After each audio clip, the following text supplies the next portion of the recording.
Hello and welcome. We're going to get started here in just a moment.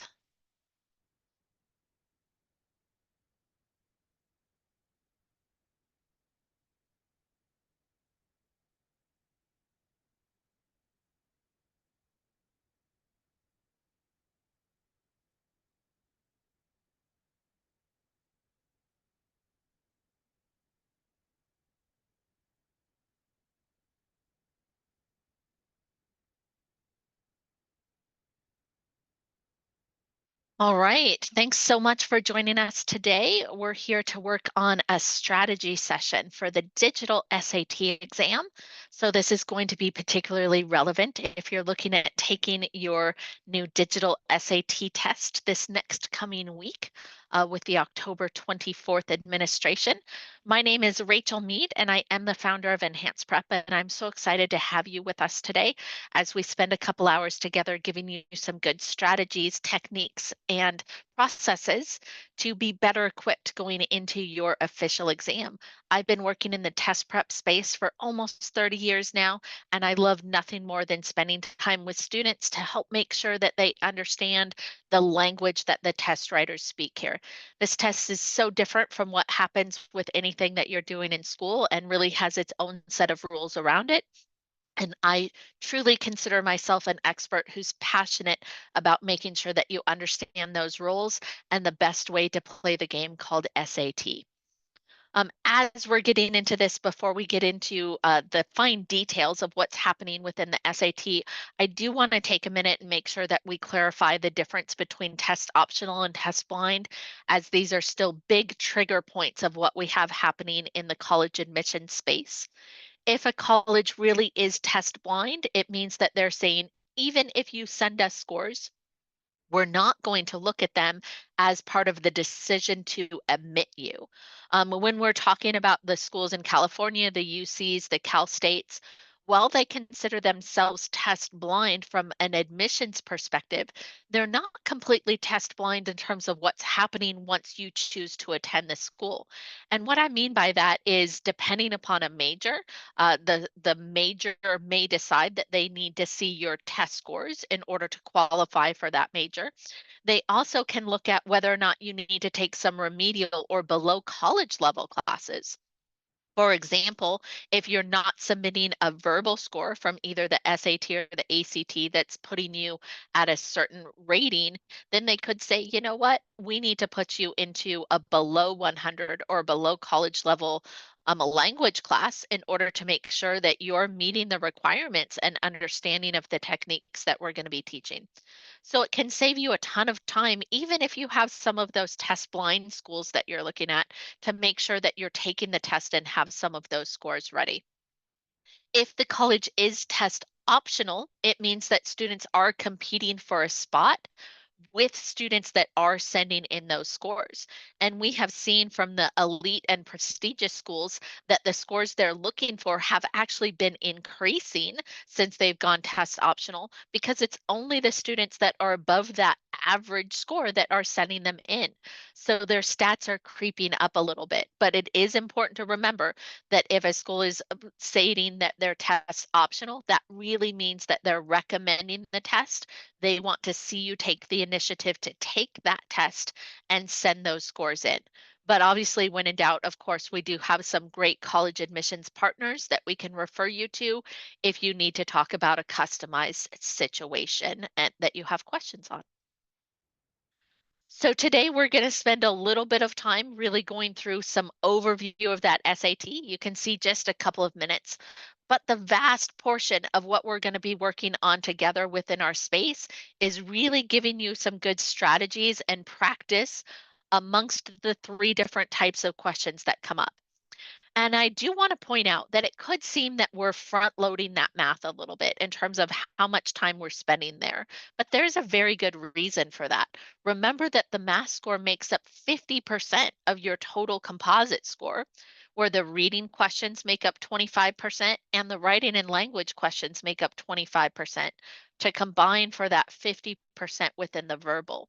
So while we do spend more time on math, it's also because math makes a bigger impact in terms of your score overall. So we want to make sure that we're giving it the time and attention that it needs. If questions come up while we're working through this, you're welcome to unmute yourself and ask me by doing so when we're in it. If you prefer to use the chat or the Q&A feature, please feel free to do that as well too. And I will do my best to keep an eye on that as we're moving through our time together. So when we're working on this digital SAT, it's really important to remember that as we're looking at this test, it has now gone to an adaptive format. And what that means is how you do in module one determines the level of difficulty that you're going to see in that module two. So it's considered to start at a medium level of difficulty within module one verbal. If you're less than 75% accurate within that module, you're going to move to an easier module two for your verbal. If you're more than 75% accurate within that module, you're going to move to a more difficult level two of that module. So it really does split in terms of what's happening. So we're looking at module one, and then you could move up for module two, or you could move down for that module two. And the same thing happens with a reset when you hit the math side. Again, you're starting with a medium degree of difficulty and then splitting between your modules as you move on. Remember that this test is going to be taken within College Board's digital testing application called Blue Book, and they do have 6 practice tests that are available for students. I do recommend that if you haven't done any of their tests yet, that you want to start with test number 6. It is dramatically more representative of what students are seeing on the official exams as of late than the previous tests before that. Once you do that one, I would move backwards with your tests in reverse order, should you need some additional practice with that as well. And this app does lock out any other resource or tools that you would have access to while you are testing. Keep in mind, though, that the app in and of itself does have testing tools that are available for you. And this is what some of those tools relate to. One of the things that you can do is you can choose to mark a question for review. So you do that by turning on a flag, and then you have this review screen that pops up over here that says, okay, I have a few minutes left. I marked a couple of questions that I told myself I wanted to come back and take a second look at. Should I have some additional time? So that way you're not having to scroll or flip through the questions in order to do so. One of the other things that I think is very important to experiment with before you're in the official environment is the timer. There's a countdown clock that shows in the middle top of your screen when you're in any of the modules. However, you can also choose to hide it. Some students really enjoy seeing that clock there and being able to pace themselves according to timing and pacing goals that they have established. Other students can get really deer in headlights or distracted with what's going on that timer, and it can cause them to freeze up or increase their anxiety with it. So you need to practice both ways in order to determine which one allows you to perform at your peak performance. You do have full access to the Desmos calculator in there, and that includes the graphing version of it. Now, if you're not comfortable with the Desmos calculator, again, practice with it within the Blue Book app ahead of time. Otherwise, remember, you still have full capabilities of bringing your own calculator that is approved within the testing environment. This can include a graphing calculator as well. Your TI-80 series is definitely most common if you just want to stick with what is tried and true from what you've been doing in school. You're also provided a small list of reference formulas within your math. It is important, though, here too, to remember that while you're able to click up there and go look at it, you are wasting valuable time by doing so. So there's definitely some things that we want to talk about in terms of best practices for memorization. And then you do have a couple of annotation tools down here at the bottom where you can highlight, you can make notes, you can cross out wrong answers as part of your elimination. But you should never be practicing or experiencing these in the official test for the first time. So either get comfortable working with your scratch paper or make sure that you're working on being 100% smooth, confident, and comfortable with these tools within your practice test setting prior to heading into that official. All right. So now what does that timing and pacing look like between our modules? Every single student will automatically see their verbal modules first, and both of these modules come through with a total of 32 questions and 27 minutes. Now, again, remember that students will see a different version of that module too, depending upon their accuracy within that module one. After your verbal modules, you hit a break and you then move into the two math modules. So remember that your math is coming in an hour into the exam, where your verbal you tend to be a little bit more fresh for. That's also part of the reason why the SAT test in its format right now tends to favor students that have a stronger math skill set than they have a verbal skill set, because they're having to do the math portions when their brain and body are a little bit more taxed or tired, having to focus in on some of that endurance. So you have fewer questions that are coming up within that math and slightly more time, again, just a couple of minutes. But again, you're moving into either that easier or that harder module one, depending upon how you do within that first module. Our scoring is still the same, that you are moving from a 200 to 800 within each portion of the test, and this does change on 10-point intervals, and your scores are released in a faster time frame now than they were when this test was a pencil and paper style. So that is a benefit to students. But let's take a look at some of the big picture strategies. I will tell you that if you do move into the harder module two, the questions that you miss in the module one have a bigger impact on your score than what you see within the harder module two. Now, if you're moving into the easier module two, your module two questions will have a bigger impact on your score than module one. However, there are what we call floor and ceilings put in place, and we will talk a little bit more about that as we're looking at it, based upon what happens in module one and which version of that module two you do get. Keep in mind that reading and writing, or your verbal sections, are entirely separate from your math modules. So you could have hard verbal module but easier math module on that second one, or vice versa. They don't automatically move together. They do both entirely depend upon your performance within the module one component. So it's best to really say that you're taking four separate modules as you're looking at this. I also want to stress the importance of getting ready with that digital format. We do have no penalty for wrong answers as you're moving through this, so please do not leave any questions blank. Even if you don't have time to get to them, it's important to approach a letter of the day strategy. For example, we know the dual passage text within the reading tends to be some of the more time consuming and dense questions to be working through, even though they have no difference in point value over some of the faster, more straightforward questions. So a lot of students set those questions aside, they flag them, come back to them if they have time to do so. If not, they want to employ their letter of the day guessing. And that means, regardless of what answer you're choosing before you walk into the test environment, anytime you have to guess on a question, you want to guess the same letter answer choice.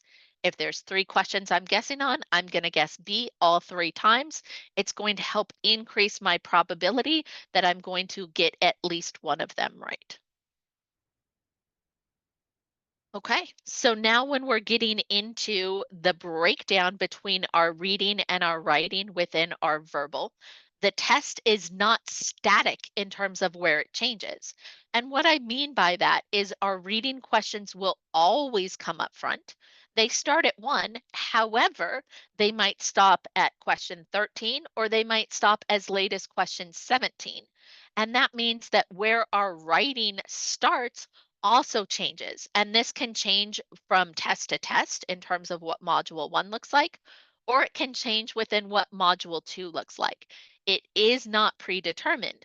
So again, your job is to say, all right, are my reading questions stronger or my writing questions stronger? For those students that have a stronger skill within the writing questions, then they should be moving forward in the exam to figure out where those writing questions start, move through those questions through the end, and then circle back to the reading at the beginning. Because again, there's no difference in terms of any one question within this module of what it does for your point value. So, your job is to get points into your bucket as quickly and smoothly as you can, but that doesn't mean you have to do it in order. So, what else do we see within our writing? So, we now have extremely short passages, which means that they are typically just a couple of sentences. However, they pull from a vast variety of places. We have all kinds of different writing that they can pull from in terms of the information that they're putting in front of you. And we still have graphics that also come into play within the reading section as well. New things that they have added to the digital format of the test that did not exist previously. Sometimes you may need to analyze a letter, a poem, or even a play and work through your comprehension questions that way. Now, what we do know within the reading, while we don't know exactly how many reading questions there are, we do know the order to the types of questions and where they come up. So students will always start with words and context questions as the first set of questions that they see within the module. So that's a great place for students that have a very strong vocabulary with regards to what they're going to be working on. Similar to that is the text completion questions that appear at the end, not of the module, but the end of the reading groups of questions. So another good strategy is for students to work on the words and context questions, jump to the text completion questions, and then come back to the reading comprehension questions, which deal with function, comparison, characters, main idea, author's purpose, all of these types of dense things where we have to read every single thing very carefully, as well as our graphics that can come up. Those are chunked in the middle. So vocabulary questions, reading comprehension questions, graphic questions, text completion questions. The reading questions are always, always, always in that order, even though we don't know exactly which questions they're going to relate to. We know where they're going to show within the module. So when we look at module 1 over here, I do want to point out that we do not have the same distribution of what's happening within our questions. Module 1 is extremely heavy with regards to those vocabulary-based questions. And then we have a couple of other topics that do sneak in that are also tested pretty darn fluently. Again, at least 1 to 2 questions every single time. We have to have our main idea and author's purpose down. We have to be comfortable working with our graphics. We have to be comfortable with our text completion. There is no way to move into a hard module 2 without mastering these 5 content areas. So, what do we do when we are in the reading then? We have to make sure we're putting a process in place because we're never going to see the same passage. We're never going to see the same questions. So, what you get to take into this is the system that you're working with. So, the first thing I want you to do is again, hey, what questions should I be prioritizing based upon my skill set? How do you know that? Again, this is information that you're going to be able to determine from the score reports that you get from taking those practice tests that we said are very important. You then want to work through the question carefully. Notice I don't say read the question, I say work the question. There's a difference, and we're going to talk about that. What does it mean to work that passage? And then we have to make sure that we're speaking for ourselves and working our process of elimination. Because remember that the test writer's job is to make wrong answers very attractive to students, to put distractors in there that are throwing you off base in terms of what you're supposed to do. So if you don't have a strategy and system in place, it is easy to choose the incorrect answers. All right, so what does it mean to preview? Again, when you get into that module, you want to take a quick look through the questions and say, where does my reading end? Where does my writing begin? Where is the best place for me to start? Again, generally speaking, for the vast majority of students, writing questions move faster for them than reading questions do. So it's better to go ahead and start with those writing questions in order to get more points in your bucket faster and ease the time constraint anxiety that definitely comes up because of the pacing that you have to have in place. So the easier questions to work are the questions that deal with your vocabulary. They're moving faster, and those that ask you to find one particular detail within the passage that you're doing. Harder questions, so these are ones that are going to take a little bit more time. If you have to have the main idea of the whole thing, if you're asked to do a comparison or determine what the author's intent or purpose is. Easier passages, again, relate to a single paragraph, where the harder passages work on your extra forms of literature that can come into play that require more deciphering or those that deal with multiple text.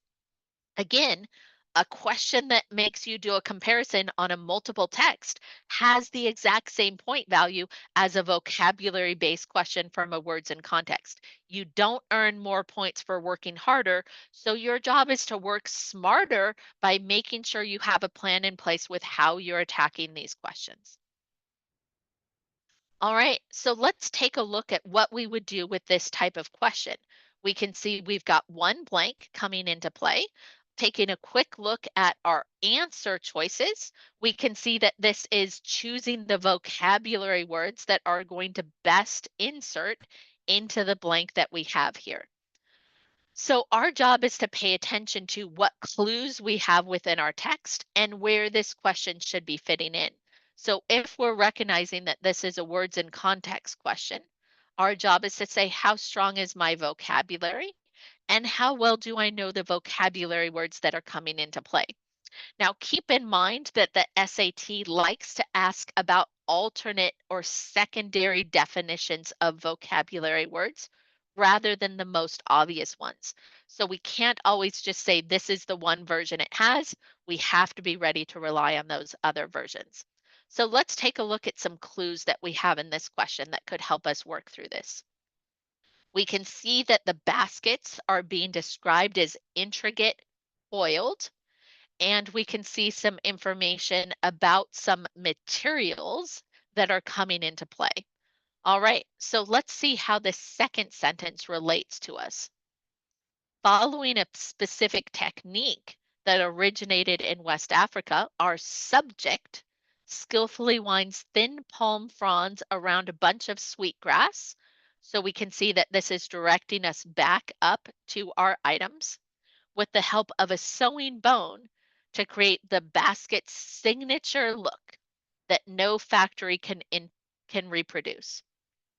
So when we're taking a look at what our subject is doing, we can see that she is making them or they are made from these materials. So our job is to speak for ourselves, get our own phrase in here that makes sense, and then come and choose the answer that most closely aligns with that. Okay, let's take a look at how we would prioritize this question. We can see that we want to focus in on our question before we focus in on our text. And we can see that this is asking us about the function of an underlined portion. So we have a whole lot more reading we have to do here. We have a whole lot more analysis that we have to do, and we have answer choices that are tremendously longer. So again, keep in mind that those function questions tend to be more dense and more time consuming. We want to prioritize this question as a later one that we're working on. Again, you're going to get a copy of these slides. Any questions that we don't have time to work on together, you'll certainly be able to work on yourselves. But I do have a lot of information to cover here, so I'm not able to work on every single question. My job right now is again to come back and work on helping you preview and prioritize that. What do we immediately see happening here, right? That dual tax coming into play. We know our question is going to relate to both of them. This should be one of the last questions that we do within our reading module or our verbal module as a whole, because it is the most dense, time consuming type of question that we're going to encounter. All right, let's take a look at what we have happening here. We have one single text. It's not a special type of reading in terms of a poem, poetry, play, letter, anything that way. And our job is to work on designating our main idea based upon those answer choices that we have. So let's see if we can gather some clues from this particular question in order to work through it.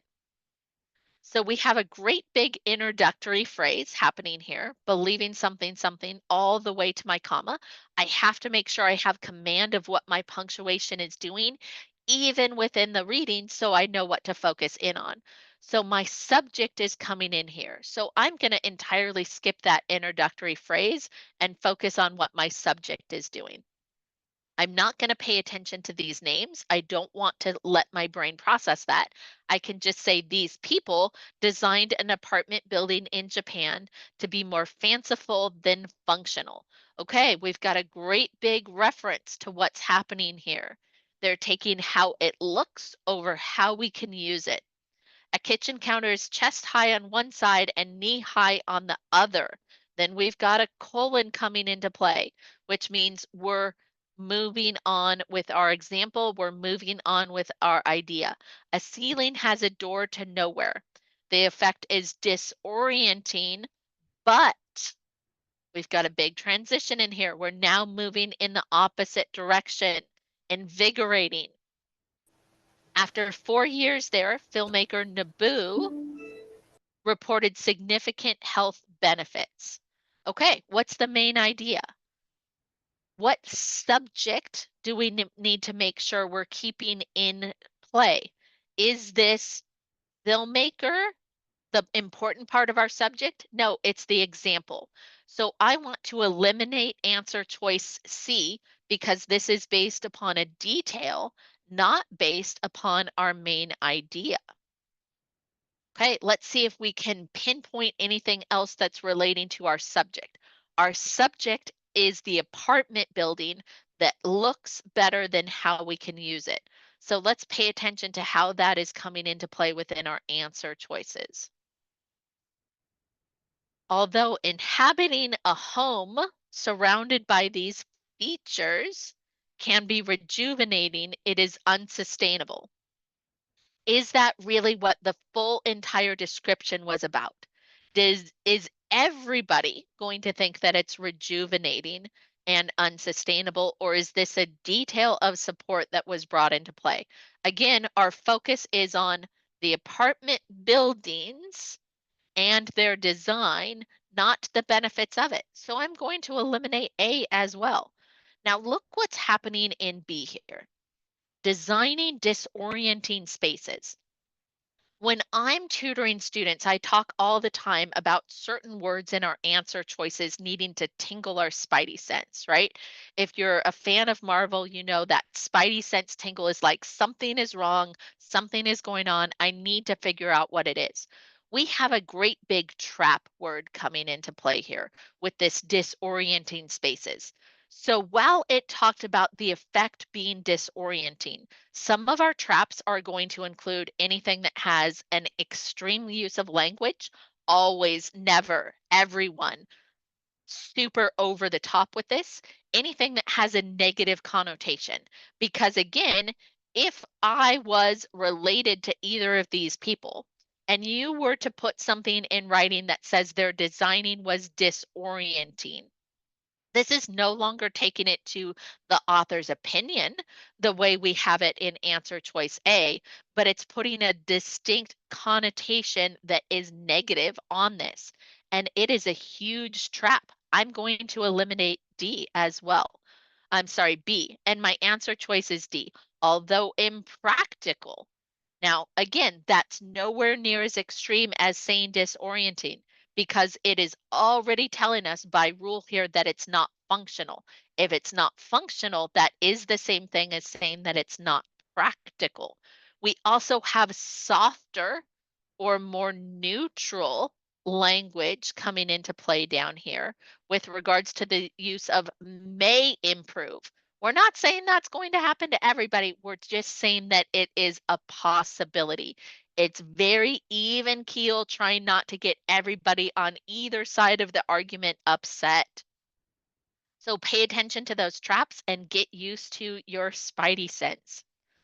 Okay, so here's another type of example that we have in place, and this is our charts and graphs. So again, when we're using our charts and graphs within our reading, we have to do something with the data from the table and the text that we are given. So we want to prioritize where these are coming into play based upon how time consuming they are, right? Charts and graphs passages, just like our main idea or author's purpose, tend to be more time consuming. Vocabulary, text completion, finding a detail tend to move faster for us. So you have to make sure that you're using your time effectively. So when we're taking a look at these, we need to make sure that we're paying attention to the task at hand and also having this true from our passage. So I'm going to give you a minute to go ahead and analyze this one on your own, and then I will provide the answer for it. Looking at the sample of food items from these menu, a student notes that on day one, the menu includes.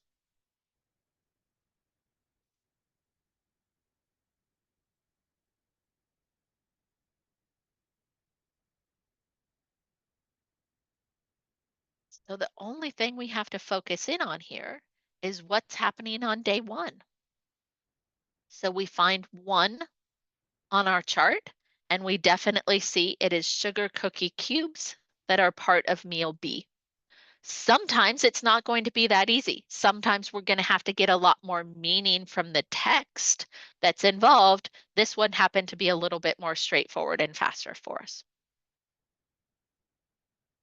All right, this is an example of a much more time-consuming charts and graphs question because it says it needs to support Martinez and colleagues' conclusion, which means we're going to have to come through and we're going to have to find that conclusion and then make sure that our answer choice is supporting that as well. So again, another sample question that you can work on your own afterwards. So what do we need to know here and keep in mind with regards to our reading strategies and processes? Again, your job is to figure out which questions are going to be easiest and fastest for you to work through. You need to make sure that you're speaking for yourself in terms of what you want included in that answer choice, and then make sure that you're working your process of elimination. The test writers work really hard on having attractive answers in there that are not the best answers. So you need to look at each and every answer choice before you're choosing one. And then remember to watch out for those traps. Again, these traps are what's going to tingle your spidey sense. Loaded language, negative connotation, and opinion-based words. What's an opinion-based words? Something that is more than this or better than that. Unless every single person, every single place can agree with that statement is true and not an opinion, it cannot be part of our answer choice. We like that nice neutral language. It may be more beneficial. That's separate from saying it is more beneficial. Black and white versus soft and neutral. We want those soft and neutral, broad, general answer choices. Okay, so what's coming up next? Again, if we were working in chronological order, our writing and language questions would be coming up next. But again, part of your job is to say, maybe I should do those first if I have a higher degree of accuracy with them, if I'm working through them at a faster pace. So again, you're going to have some very short writing. It's going to look similar in terms of pulling from literature, sciences, humanities, a whole bunch of things that way. However, they add a new type from our writing that is not incorporated into our reading. And that's working on our note taking side of things. They're going to present you with a bulleted list of notes. Then they're going to ask you how to present a particular thing. They're going to task you with something here. Now, again, our questions, while we don't know exactly where they start, we do know that they continue all the way through the end, and we know that they always come up in the same order. And what does that mean? It means that our grammar-based questions come first.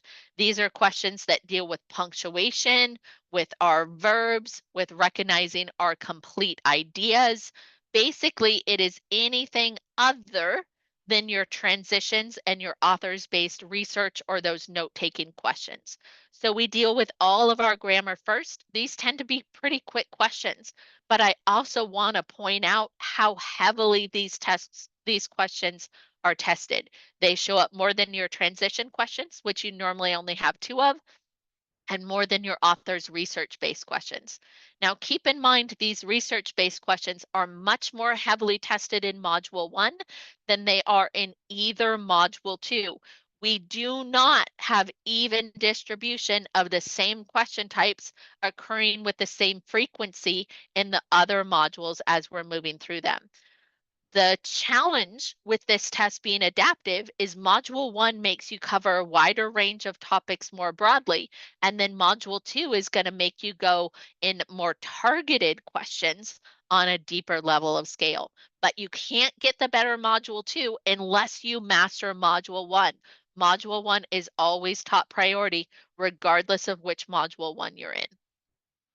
So again, what's your job here? Well, you still need to come through and prioritize those easier or those faster questions to do.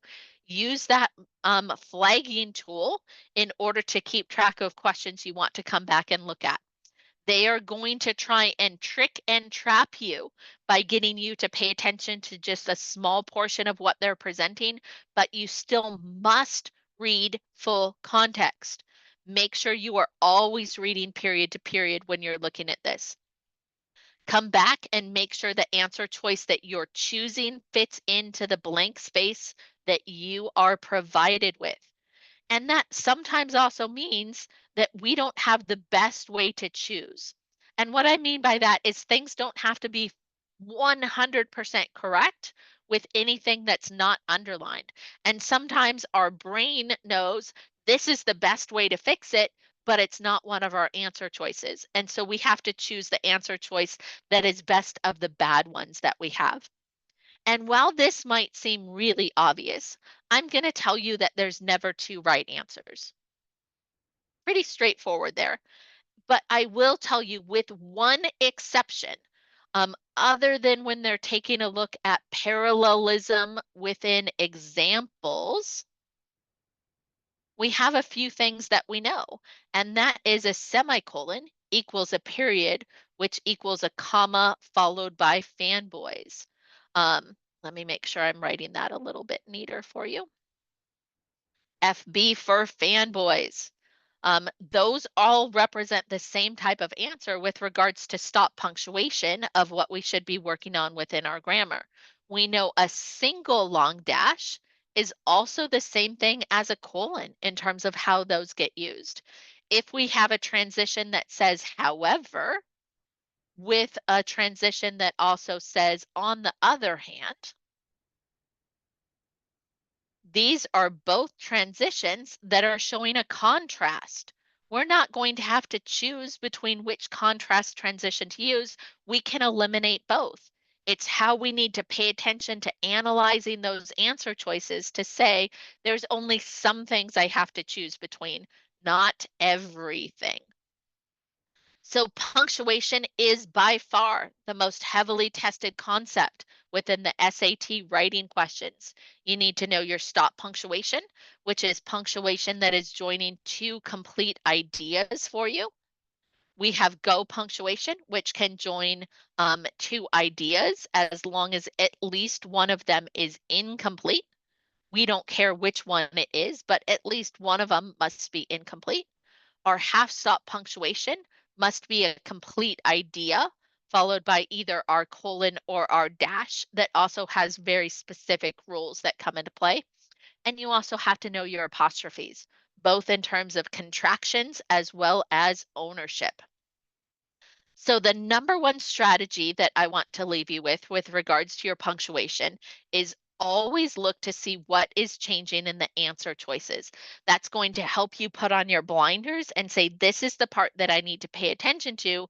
And this is the stuff that's in this sentence or in this passage to distract me or to lead me astray from what I should be focusing in on. That change lets you know what punctuation or grammar rules you're getting tested in on. So remember, stop punctuation can only join two complete ideas. And our stop punctuation that's typically tested is our period, our semicolon, and our comma plus fanboys. I have not seen an exclamation mark come into play on the new digital SAT. However, I have seen a question mark come into play. Keep in mind, it is still stop punctuation and it must come at the end of a complete idea. I see a question here. You should be able to unmute yourself and ask. Hello. I have Yes. a question. So, what do you mean by comma plus fanboys? Okay. So a fanboys is a memorization technique similar to PEMDAS. Is that a term that you're familiar with? Yep, Yep.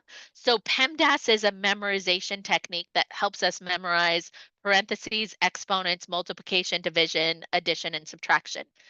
Fanboys is to help us remember the list of little conjunction words that when we put a comma directly in front of any of these words, for, and, nor, but, or, yet, so. If we were to put a comma in front of any one of these words, it turns it into a form of stop punctuation, which means it's joining two complete ideas together. makes sense. Yeah, Perfect. Good. thank you. Yeah, Awesome. Thanks for asking. I appreciate that. And then again, remember, if we have a complete idea, it is going to have a subject and a verb and full expression. One more big piece of insider knowledge that I want to leave you with here is I want to give you a couple of comparisons. I went to the park. We've got our subject of I, we've got the verb of went, and the full expression of saying to the park. This is also coming in active voice because it's showing that I had an active verb of went. The opposite of that is moving into passive voice. And passive voice would say, the park is where I went. Now, technically, these say the same thing. However, when we're talking about the SAT will always, always, always favor active voice over passive voice in terms of determining which answer is better. How do I know the difference between active and passive? There's two things you can look at. One, our active voice will always directly have our subject first, followed by our verb. Down here, our subject is way over here after our verb and after our object. The other thing I want to point out is the difference in the verbs. Is actually our verb in our passive sentence. But what does is show action of? It doesn't. It's just being. It's sitting there. It's doing nothing. It doesn't show any movement. Where went shows movement. There was action behind that verb showing that it is in active voice. So either one of those things will help you determine which voice you're in, but our SAT test writers will always favor active voice. They will also always favor that your writing is as concise as possible. Use as few words, use as few punctuation marks as possible to still maintain full idea of your expression. All right, so my job here is to come through and say the first thing I need to do is pay attention to the changes in my answer choices.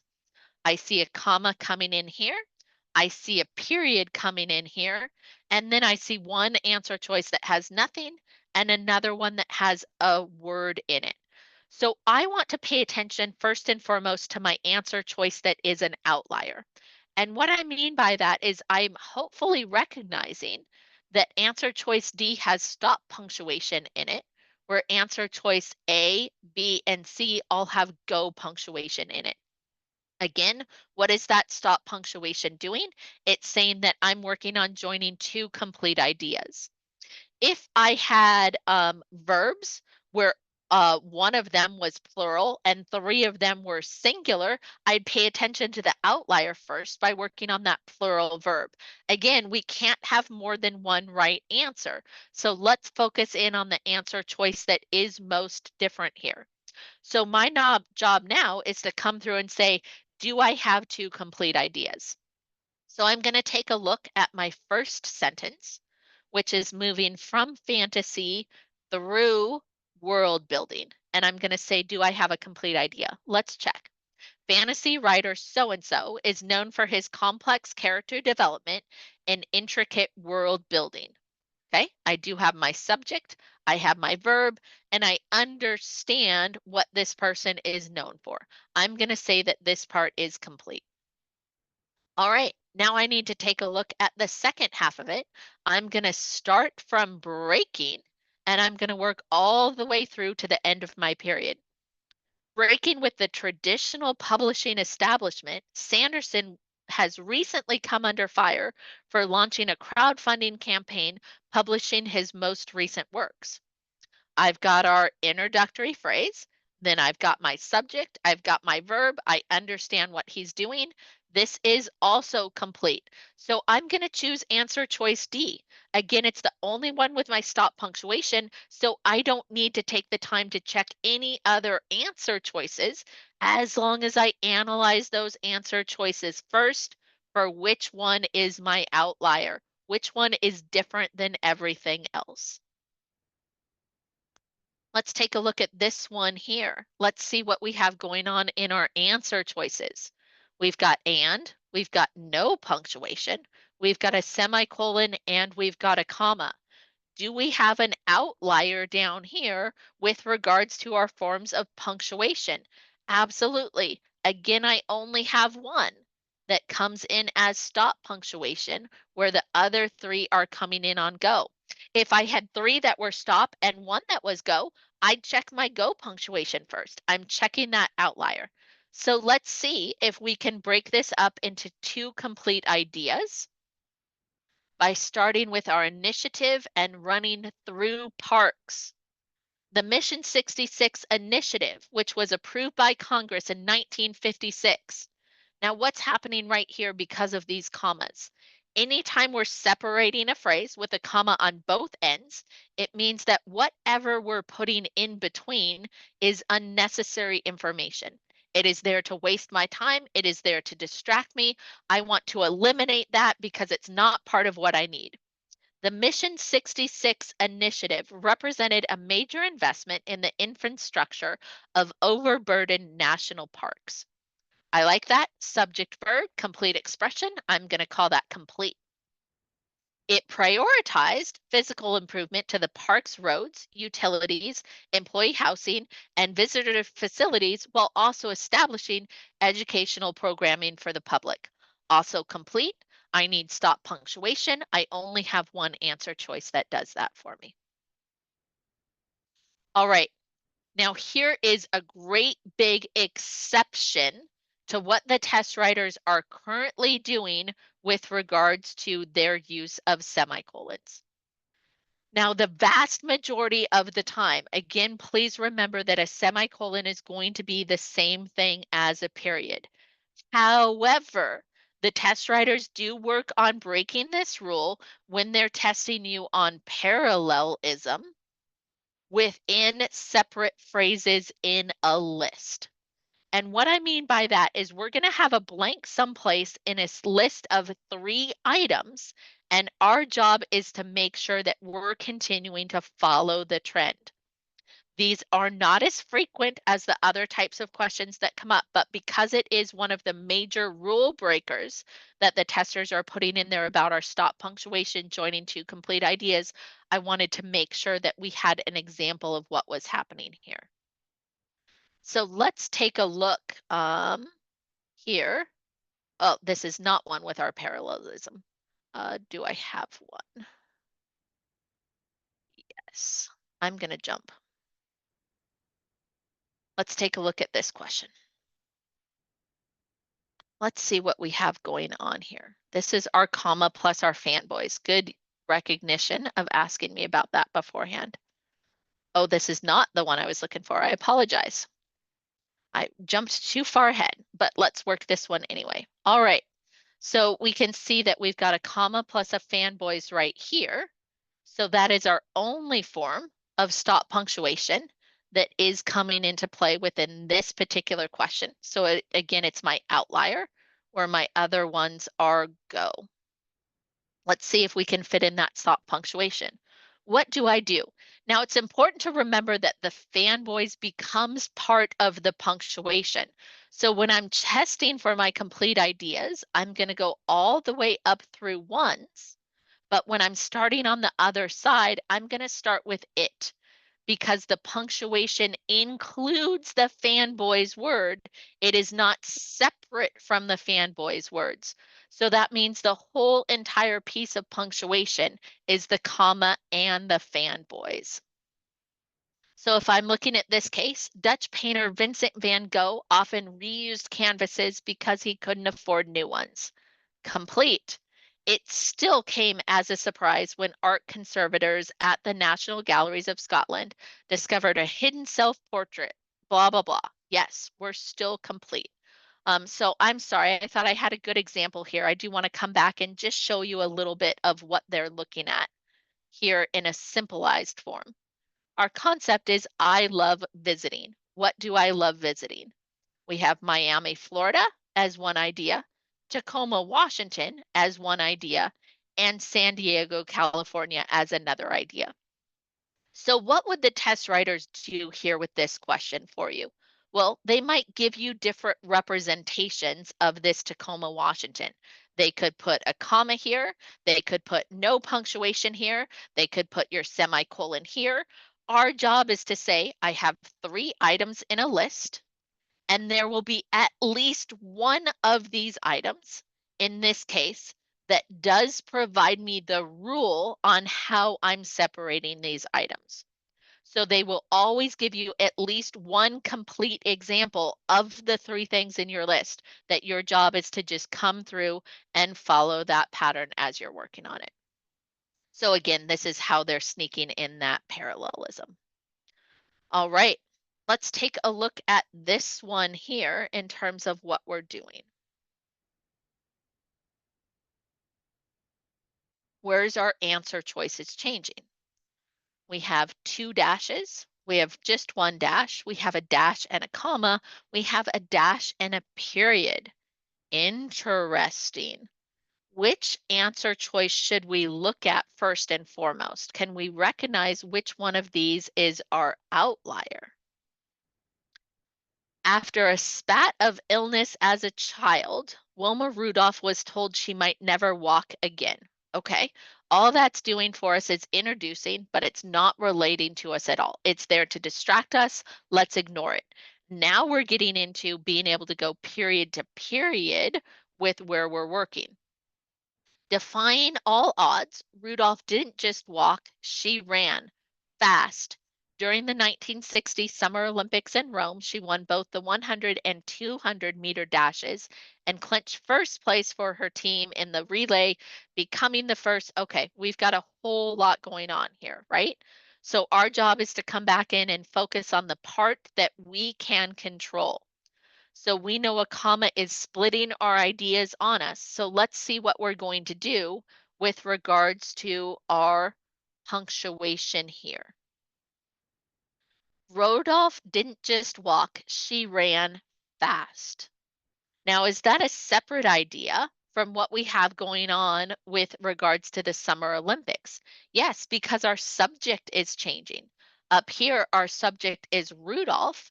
Down here, our subject is the 19 Summer Olympics. So that tells me I must have some type of punctuation that's changing between my ideas for me. What did Rudolph do? Rudolph ran. She ran fast. Now we're going to separate it out. So I need to make sure that I'm doing something that's separating between fast and during.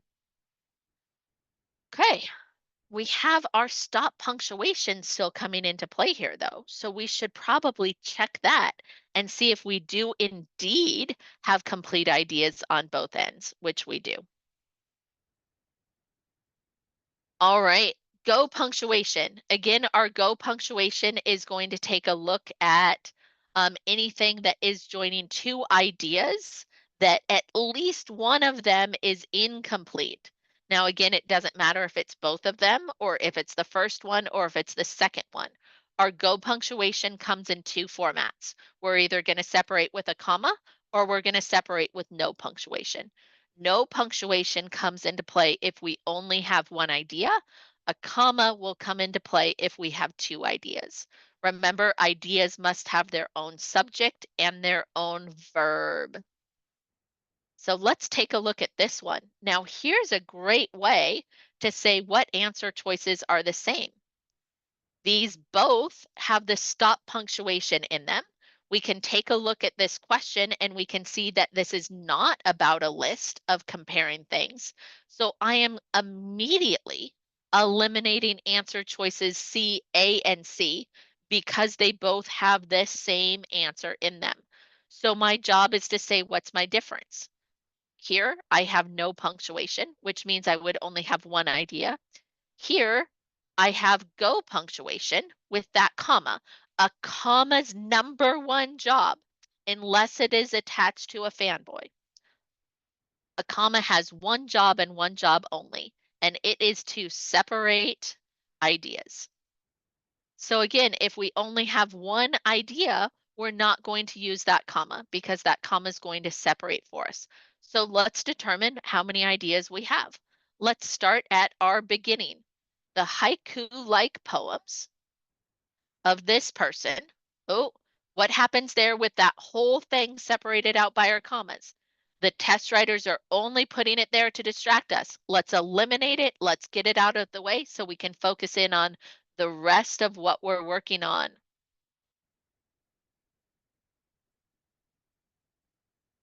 The haiku-like poems of Tomas have earned the Swedish poet praise for leading contemporary writers. Okay, next idea. Among them, Nigerian-American essayist and novelist Teju Cole has written that this person's work contained a luminous simplicity. So again, if we have two ideas, it means that we have separate subjects and separate verbs. Our first subject, the poems of this person that earned praise. Second idea, let me change my colors. We are now moving to a different person that has written something. Two subjects, two verbs means two ideas, and we're going to choose answer choice D. Hey, another question, please go for it. Was it about this one? Yeah, that one. So basically, in that one, right? You told that in between the commas, like where the rich, present nature and the dream influenced images in crisp. Why wouldn't the spare language would also be crossed out because they're also between commas? It is, yes. If you noticed when I read out loud, I didn't include that part, but yes, it should be crossed out as well because it's just combining with this full part here. Yes, good catch. I Makes sense. appreciate that. Thank you very much. All right, so now let's take a look at when we might use no punctuation. So let's take a look at everything we have changing in our answer choices. We have no punctuation. That means we're only going to have one idea. We have our comma, which tells us we're going to have two ideas. We have our stop punctuation down here, which tells us we have two complete ideas. And then we have that half stop, and we'll talk more about that here in just a minute. But let's take a look at our ideas. Generations of mystery and horror writers have been influenced by the dark Gothic stories of celebrated American author Edgar Allan Poe. Okay, so part of what we're doing to determine our ideas is again focus in on our subject and our verb. And our subject in this case is generations of mystery and horror writers. All of that is our subject. More specifically, and this is how they can try and trip you up, or tingle your spidey sense. Your word of is going to be a big red flag anchor for you. Whatever is in front of the of is the subject. Whatever is after the of is the description. And sometimes they love to change the singular versus plural within this. So they might say something like, this generation of mystery and horror writers, where they're trying to trick you with the plural in the writers, where this generation is still going to be singular. So if you get confused, find your of and remember your subject will always be directly in front of it. So if our subject is up here and our verb is here, we only have one idea because this subject doesn't have a verb until after the blank, which tells me I get to choose answer choice A and move on. It is the only one distinguishing that one idea for us. All right, our final piece of punctuation is our half stop, and our half stop can come in two forms. It's either a colon or it is our single long dash. Now, please keep in mind a single long dash is separate from a paired set of dashes. Paired set of dashes has its own rule. Otherwise, these two pieces of punctuation are still going to be the same thing. So what happens here is whatever comes in front of either that colon or that single long dash must be a complete idea. So complete idea colon or complete idea dash. Now what comes after that dash can be one of three things, or what comes after that colon can be one of three things. One is a definition. Two is a list of three or more items. Or three is an example or an explanation.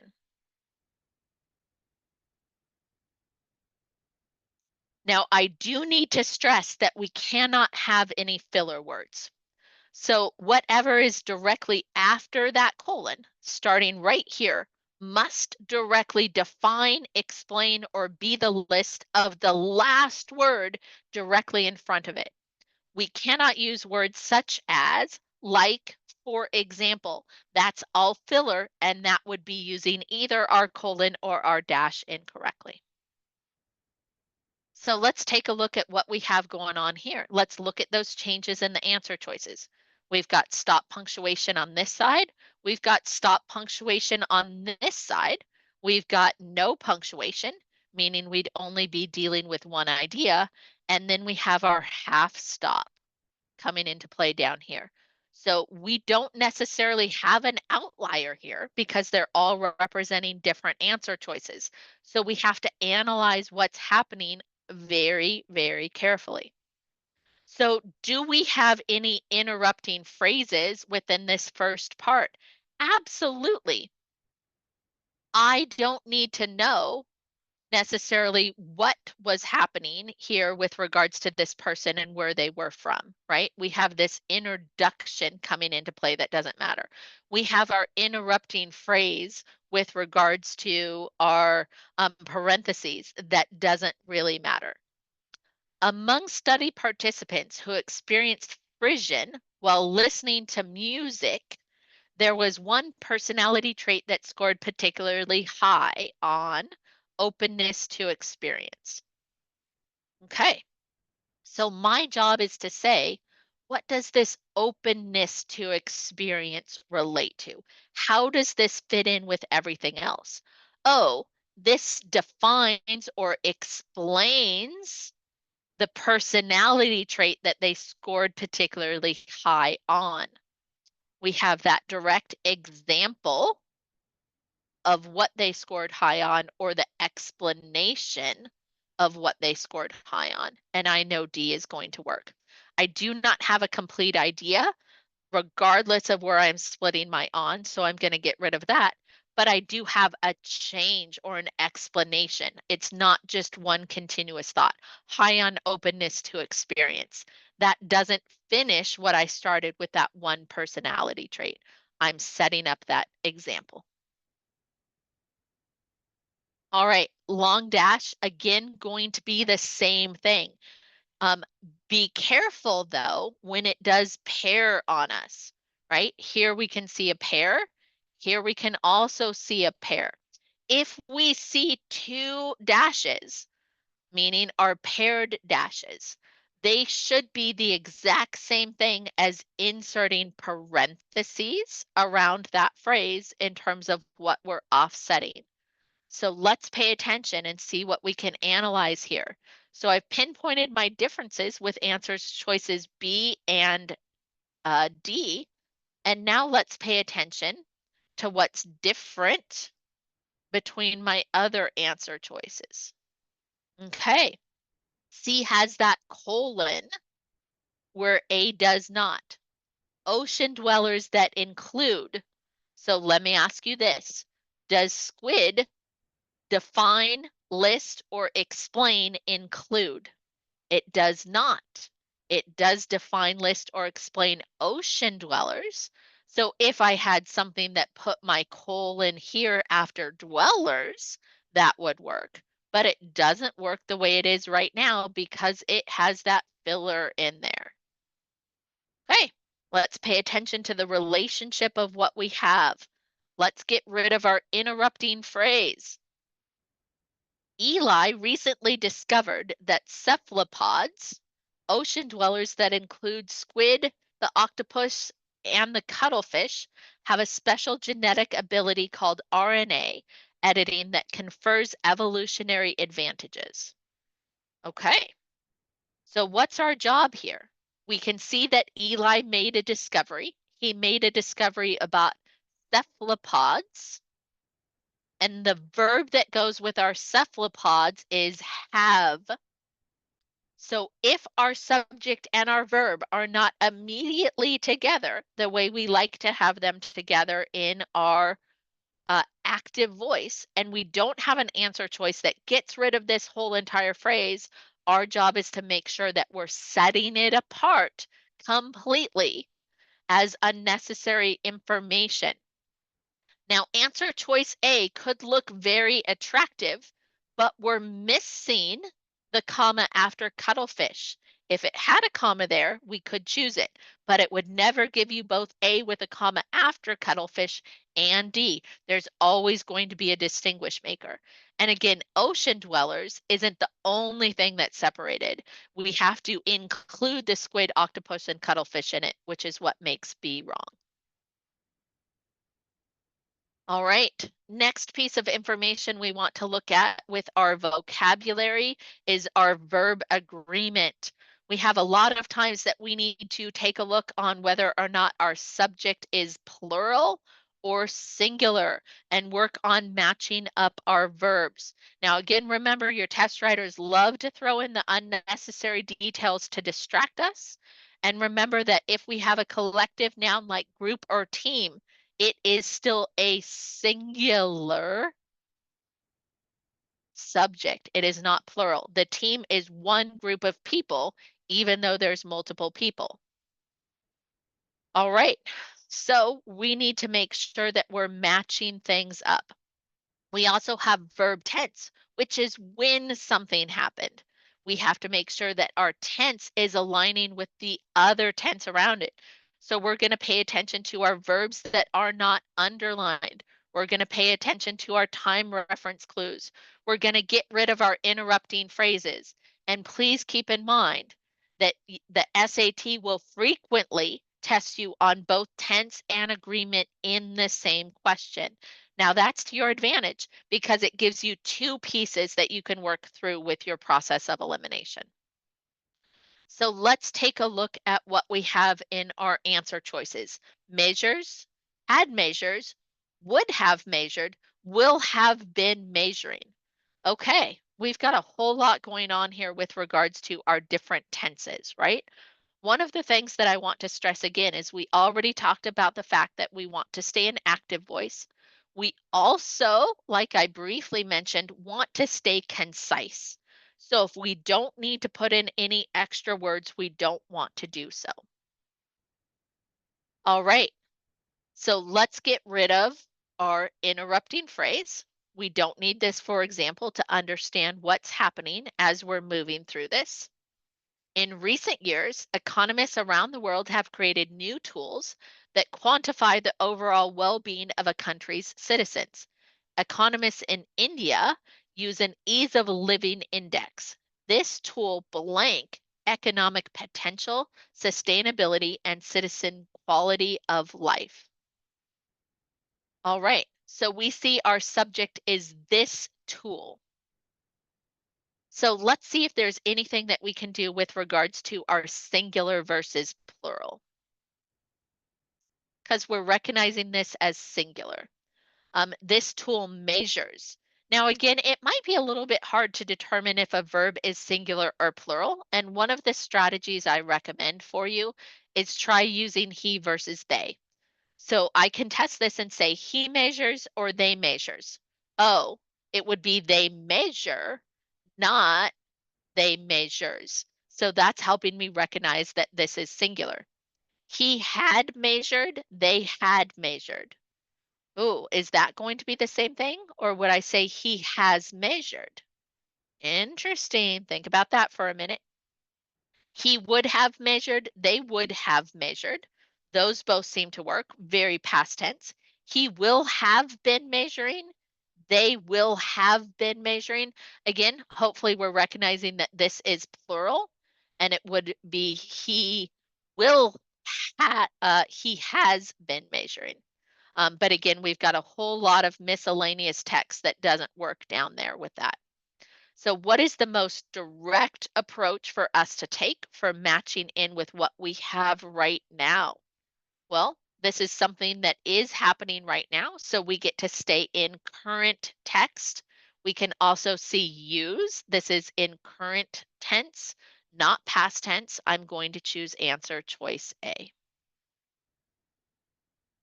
Okay, we've got some apostrophes coming into play. Keep in mind that pronouns cannot have possession by use of apostrophe. So what do I mean by that? If we see the word IT apostrophe S, that can only be a contraction that stands for it is. It's in terms of possession would be no apostrophe. So it cannot use the apostrophe for possession. It can only use the apostrophe for contraction. All right, so let's take a look at what we've got going on here with our apostrophe.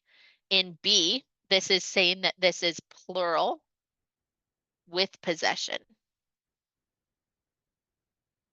In C, this is saying we have to take into account our it's and see if our it is fits in. But then when we're also focusing in on our wings, this is singular with possession. So it doesn't matter which part of this I work on first, if I want to focus on wings or I want to focus in on the it, but the it tends to be easier. So I'm going to start there and I'm going to say, let me focus in on the portion of the sentence that I'm working on, period to period. According to Lorenz's metaphor, the wind from a butterfly flapping it is wings in Brazil. Oh, I can see right away that the it is doesn't fit, so I can eliminate C and D. And then I have fewer choices that I need to work on with regards to our wings. When I'm looking at answer choice A, I am plural, but I do not have possession. So my job is to say, do I have anything following that belongs to the wings? Well, in Brazil doesn't belong to the wings, so I should not have any possession, and I'm going to choose answer choice A. All right, with our noun comparison, we have to make sure that we're comparing like items to like items. This is one of the most challenging ways that they are working on your noun comparisons with you. We also continue to check for our singular versus plural alignment with our other nouns, as well as our other verbs. So let's take a look at this question here. Professional American football player Fred Cox invented one of the world's most popular toys. In the 1970s, he came up with the idea for the Nerf football, which blank of the harder and heavier regulation football. Let's look at our verbs and our comparisons. Are, were, is. Were, are, were, is. What's singular? What's plural? Let's also pay attention to our singular versus plural form of versions. What's our comparison? The Nerf football and the harder and heavier regulation football. So I can see both of these are singular. That means I should eliminate B and C because I shouldn't be talking about versions plural when my comparison is singular. Were a smaller form foam version is a smaller form version. Hopefully you're recognizing that this is a plural verb and does not align for us. Answer choice D. Okay, let's take a look at the same thing here and see if we can find our outlier with our verbs like we did with our punctuation earlier. So analyzing those answer choices. Were, plural, they were there. He have been, they have been, plural. He are, they are, plural. He was, they was, singular. So I have one singular verb where I have three plural forms of my verb. This tells me which answer choice I should be checking first because it's my outlier. During the American Civil War, Thomas braved the front lines as a war correspondent for the Philadelphia Press. Amplifying the voices and experience of Black soldiers was of particular importance to Chester, right? How do I know that I should be working on my singular form here? Now, what's happening? They're trying to distract you with the plural piece of what's happening directly in front of your space. But this amplifying the voices and experience is the importance of Chester. Only one person coming into play. So we must be choosing our singular verb form. Pronoun use. Please make sure that you have very clear understanding of what the pronoun is referring to. If it is not clear, it is your job to make it clear. They, one, you, it. First thing we always want to do is we want to get rid of inclusive pronouns. We cannot direct this at any one particular person. This you does not fit. We're also going to get rid of the one here. Again, it is ambiguous with regards to what they're talking about. So I've got a plural answer choice with they, a singular answer choice with it.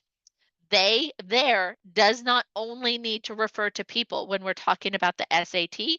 If it is our only plural form, when we have an object like restaurants, we could still use their signs with regards to reference there. So let's pay attention and see if we should have a singular or a plural use coming into play. Public awareness campaigns about the need to reduce single-use plastics can be successful.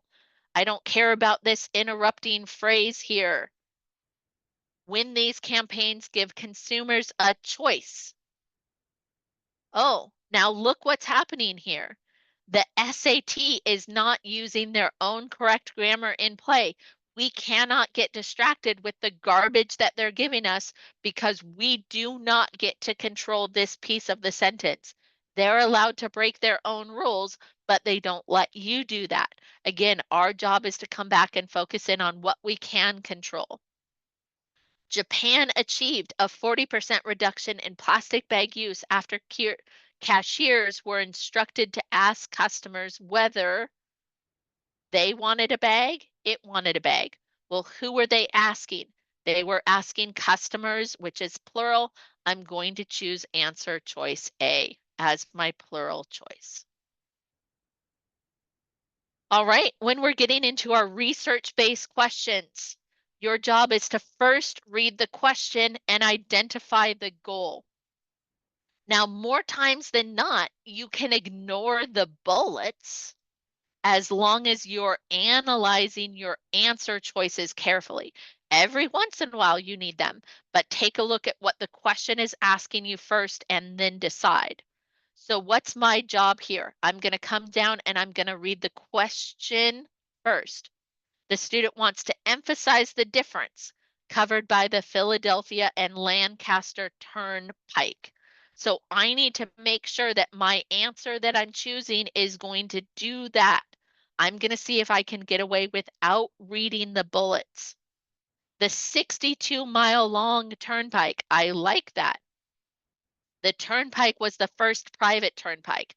That doesn't do anything about emphasizing the difference. The turnpike, which connected to Philadelphia cities, was built during this time. Now, it's telling me a little bit by saying it connects cities, but it does not emphasize the distance covered. I'm going to eliminate that. I do not care that it was historic or when it was completed. That does not emphasize the distance. You can save time by ignoring the bullets and only read them if we have something around the needing to incorporate details from it versus what's true and false within my answer choices in comparison to the goal. If you're focused on anything other than the goal, you're going to get sideways when you're working on these. Okay, I'm going to let you guys work on this one for a minute. Wants to explain an advantage of the new platinum catalyst. Okay, so pay attention to your answer choices. See which one is going to help you explain an advantage. It has to explain. It can't just tell you what the advantage is. It has to explain.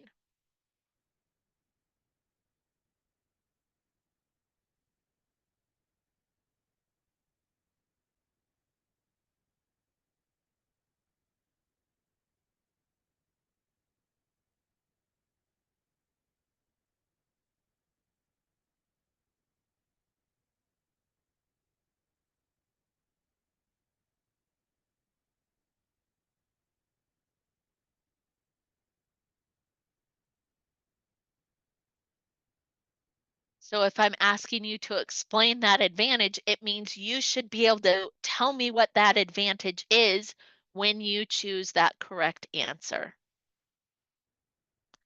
All right, let's jump into our math questions for our last 40 minutes together here. So again, please remember that you still have Module 1 and Module 2. Module 1 has a different distribution of question types than Module 2 does. But regardless of if you're in Module 1, easy Module 2, or hard Module 2, the most commonly tested math concepts that come into play are functions. You have to have your functions down in order to be able to perform well. The other thing to know is that questions, again, regardless of which module you're in, are technically arranged in increasing difficulty. As you move through this section, the questions are going to get harder. Now, keep in mind that does vary slightly because obviously some students might have a stronger algebra background where other students have a stronger geometry background. But generally speaking, when we take a look at the time constraints that are built into the questions or where those concepts come into play, it is more time consuming and more complex as we move through the unit. You still get that reference sheet. Your job is to find it in your tools within your platform. I will tell you that I strongly recommend that you have these formulas memorized in order to help save you time. Your area and circumference of a circle, your triangles, including your Pythagorean, your special right triangles, and then the most simple of our volume equations. And then you do still have access to your Desmos graphing calculator that you get to open up within the app anytime you're working on it. So we have a lot of algebra, and I'm going to mark our advanced math as our algebra as well too, because this really just means that it's your second year of algebra concepts that are coming into play. So we've got 70% of the math content is related to our first and second year of algebra. And then we have a little bit of our problem solving and data analysis. And that's where we get into our charts and graphs, our statistics, our survey results, and then our geometry and our trig. Now, don't let the trig throw you off here. The trig realistically is just the application of your SOHCAHTOA relationships. There's nothing outside of that that's trig based within your math concepts. So remember again, as you're moving through your module of your 22 questions, we're splitting it into approximate thirds. And that means the first third is designed to be easiest or fastest. We have the middle ones that it is vital to make sure that you are working on a high degree of accuracy still here. And then you need to save time to work through those hard questions. Now, if you do not hit 75 to 80% accuracy or higher within that first module 1, you're going to move into an easier module 2. The maximum score you can get in the easier module 2 is a 520. So if you're looking to get above that 600 within your math, it means that you must be 80% or higher with regards to your accuracy in module 1 in order to make that happen. Okay. All right. Again, we have to make sure that we're understanding our vocabulary, we're understanding our inequality symbols. Keep in mind, if we're graphing on a number line, our less than or greater than are going to be open circle. If it's less than or equal to or greater than or equal to, it's going to be closed circle. We're also going to have a solid line with regards to these two down here, where we would have a broken line if we were graphing with our inequalities without the equal sign. Translating our words to equations, if you see the word of, that's telling you that you're going to need to multiply. If you see the phrase out of or per, that tells us that we need to divide. So what does that mean? If we have miles per hour, that literally means the number of miles divided by the number of hours.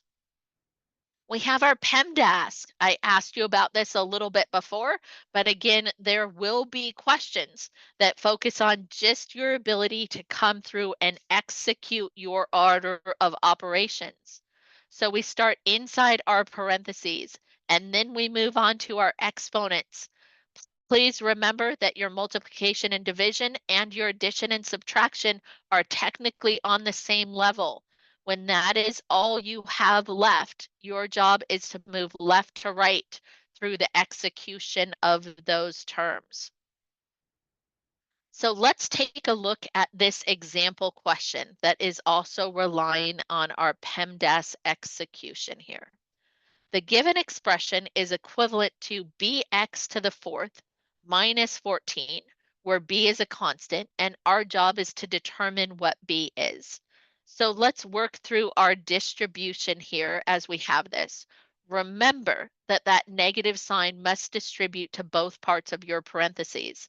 So I have 6x to the fourth minus 5 plus 2x to the fourth minus 9. I can see where my negative 14 is coming from. The only reason why I'm doing that is to check and make sure that I'm doing my math correctly. In this case, I can see that B would be 8, because that is the term I am getting in front of my x to the fourth. Sorry about that. Exponent rules. Just like our PEMDAS, you may have learned mad spam at some point in time. If our bases are the same, our job is to add the exponents. That's where the M and the A are coming from. If our bases are the same and we're dividing, our job is to subtract the exponents.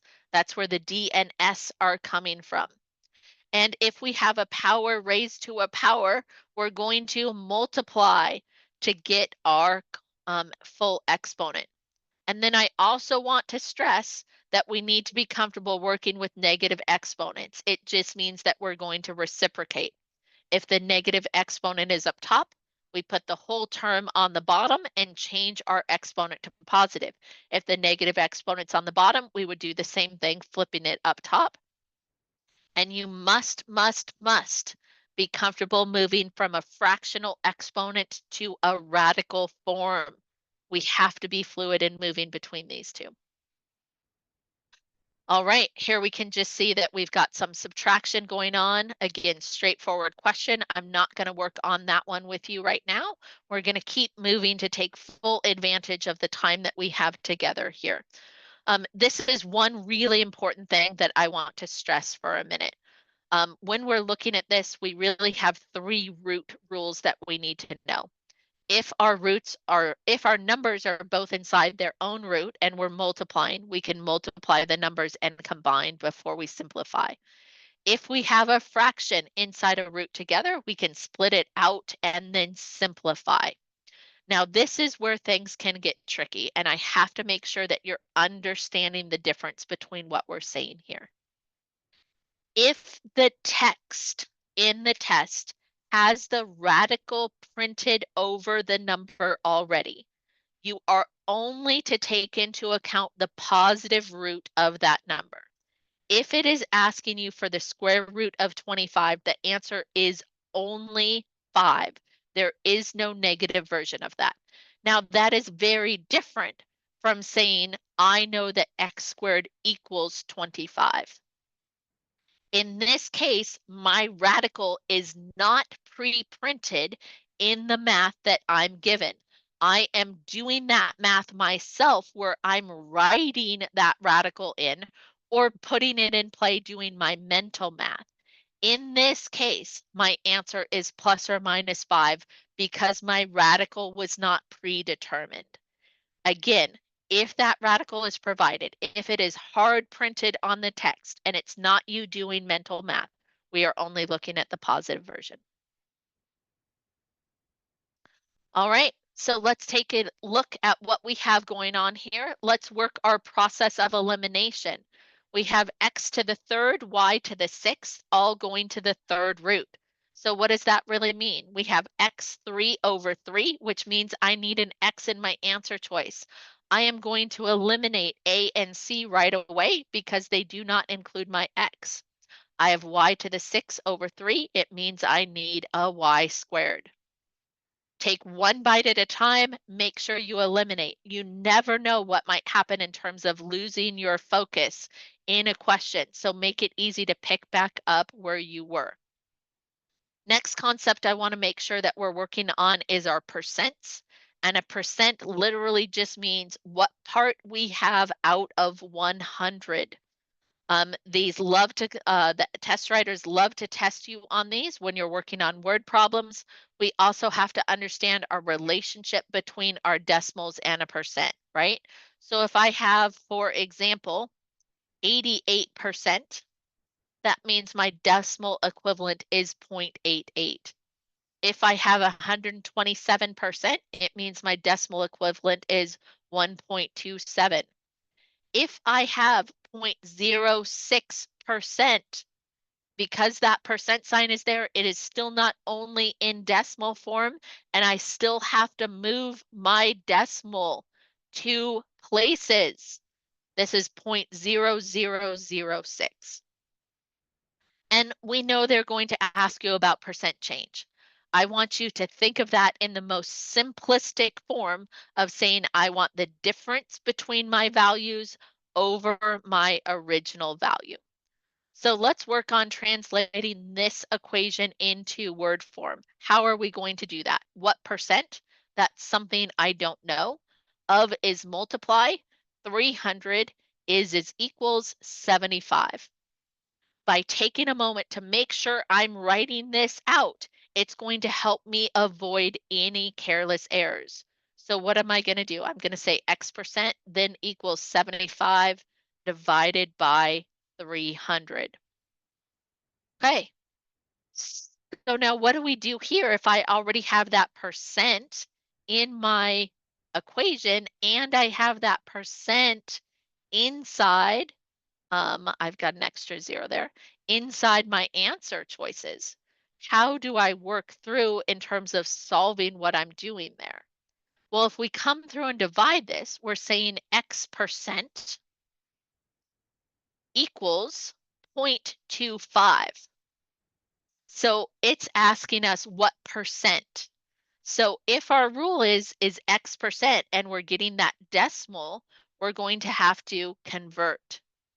back to moving our decimal to change it, because our percentage is not the same as the decimal. Pay attention to what side that decimal and that percentage is on.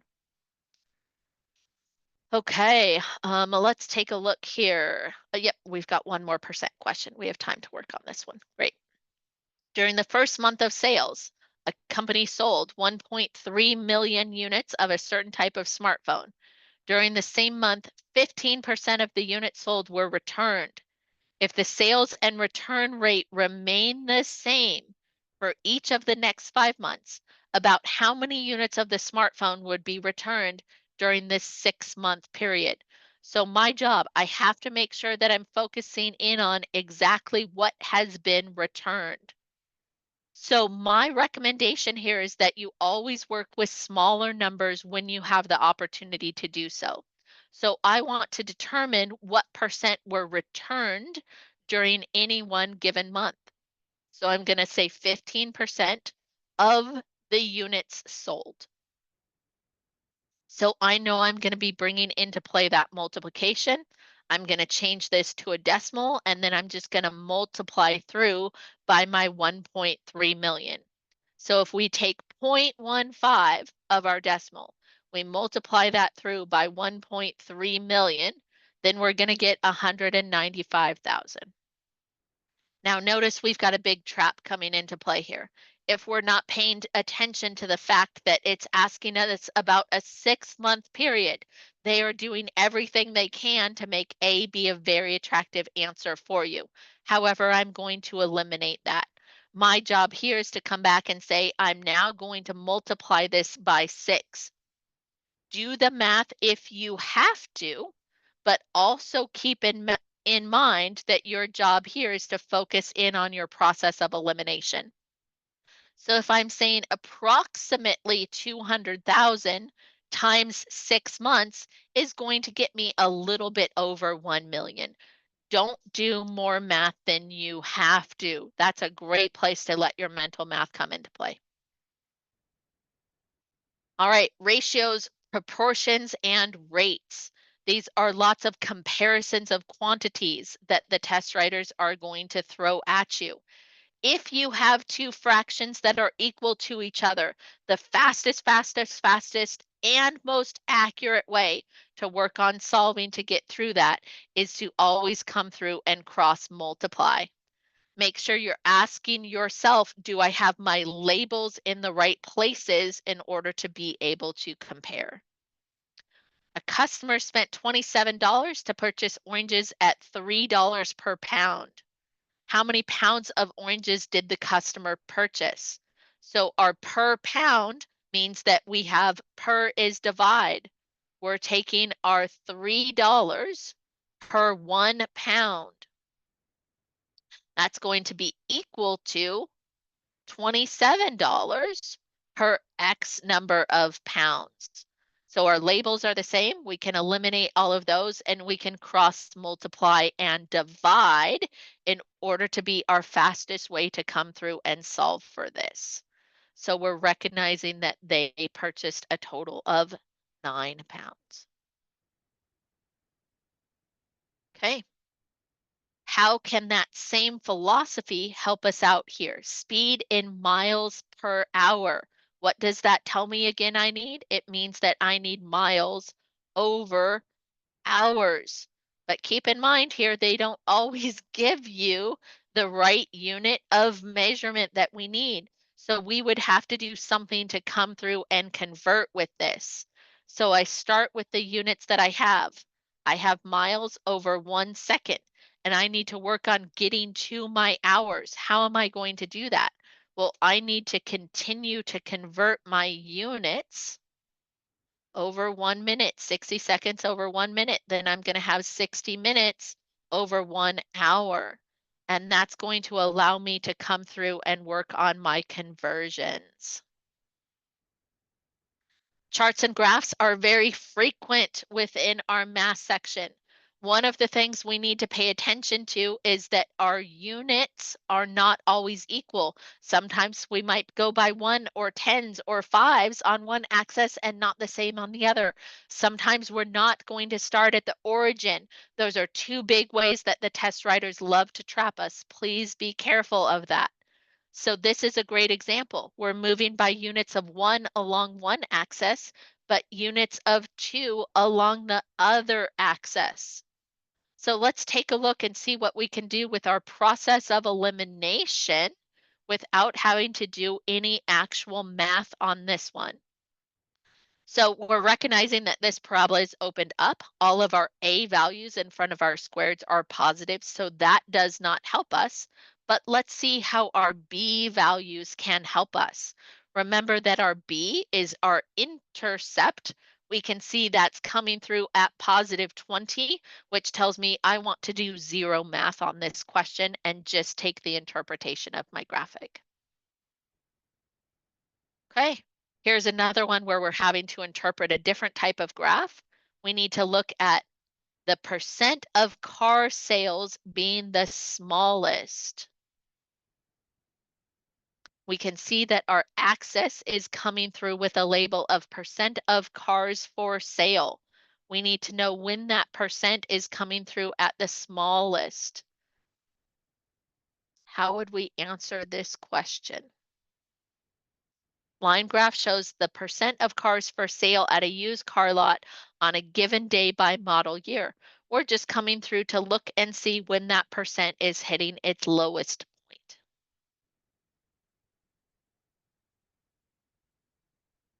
Histogram is our bar graph, another way to look at it, and we want to again focus in on our task. So we're just going to look at group 6. We're going to find the number associated with that. Okay, this is an interesting question that I want to spend a couple minutes on. Based on the table, what is the mean land area of the 5 smallest countries in 2016 to the nearest square kilometer? So what does that mean we have to do? We have to take a look at the average of these all together, right? So we can already see that it's the 5 smallest, and we need to find the mean, which means we're going to take our total, which we find by adding it all up and then divide it by the number of things that we have. Now, I also want to point out that this is a great opportunity to work on some process of elimination. And what I mean by that is we don't have anything over 61. We can see that is our biggest number. So we know our mean must be lower than that. I'm going to eliminate C and D before I even do any math. And that way, should I be running out of time or get stuck, I'm at least down to a 50-50 answer choice. All right, box and whisker, also known as a box plot. We have data we need to know here. This represents our minimum. This represents our maximum. The difference between these represents our range. The line inside the box is also always our median. It is not something that we have to calculate. We just need to know how and where to find it. If we were talking about the box in and of itself has a specific name that we call the interquartile. And we could have questions that relate to that as well too. Again, with regards to your geometry, I highly recommend that you have everything in the first line memorized, especially your relationship between your special right triangle sides. They love to hide those on you. These two right here are also tremendously helpful as well.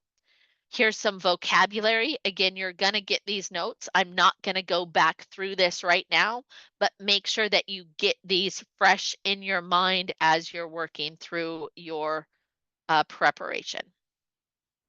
My job is to find W.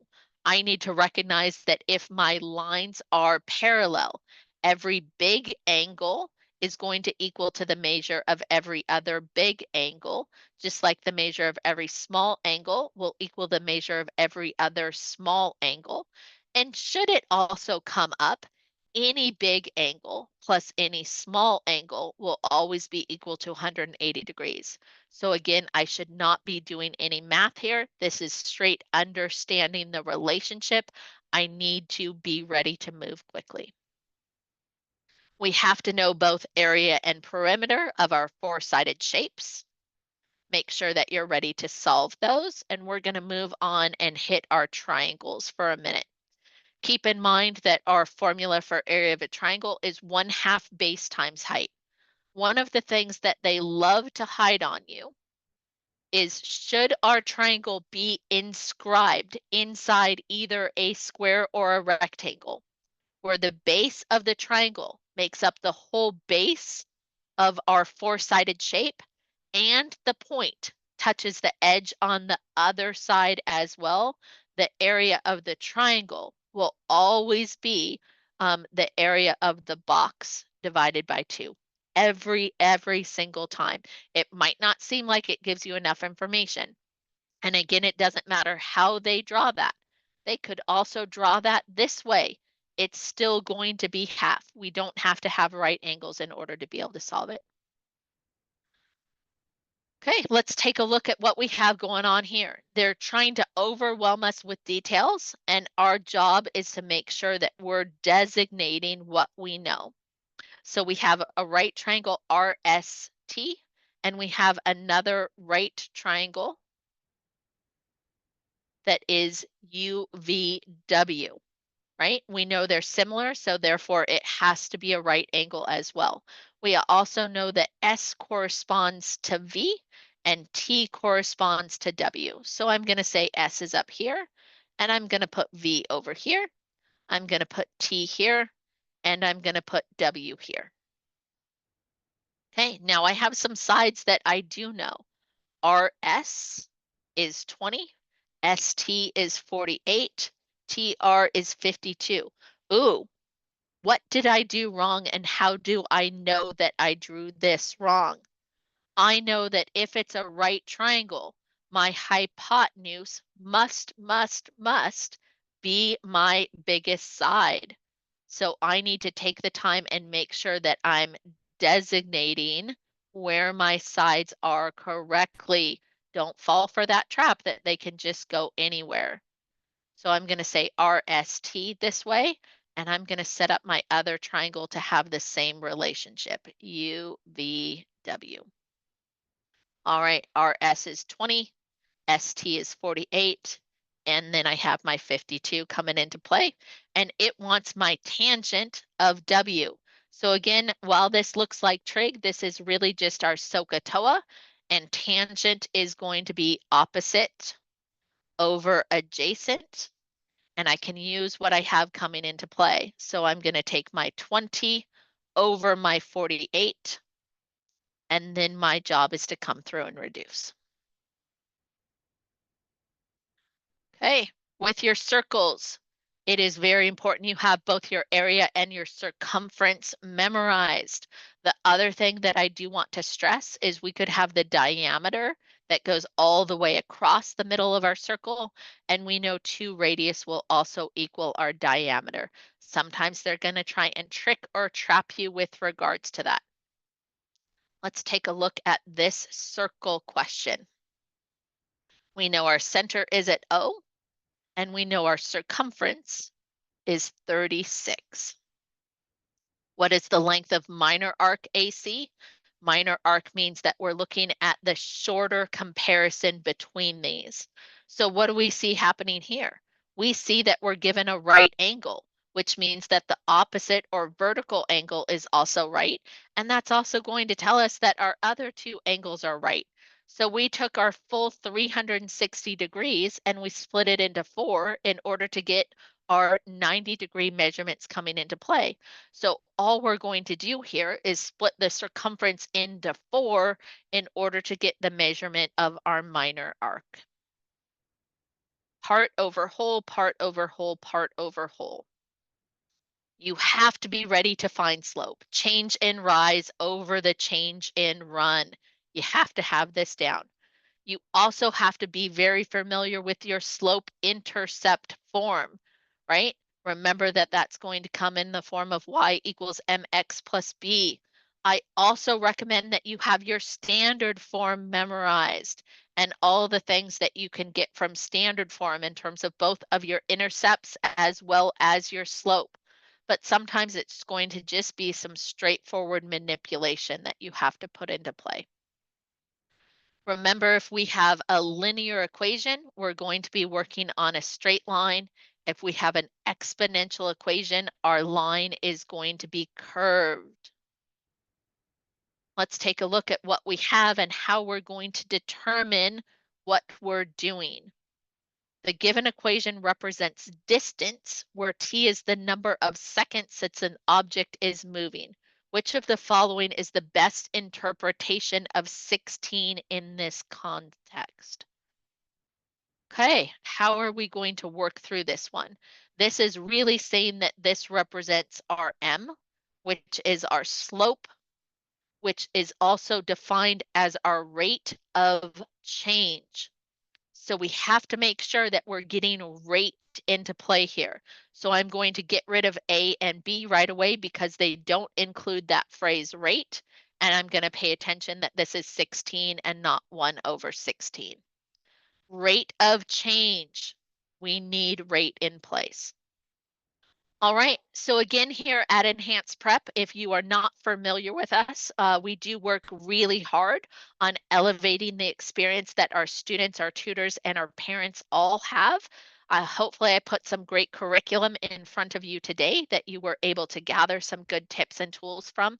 I will tell you that all of our tutors have at least 5 years of tutoring experience when working with the SAT and the ACT.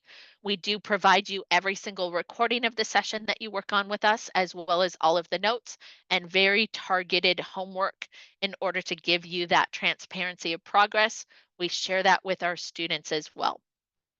When it comes to your admission, remember that your GPA and your rigor are by far the most important factor that's going to come into play.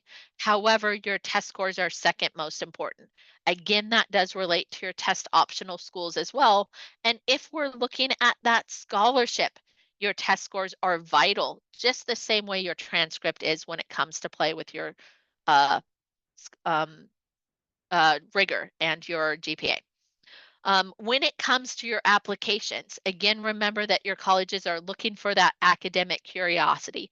Are you choosing to challenge yourself anywhere and everywhere that you have the opportunity to do so, which also means taking tests if the school considers them optional?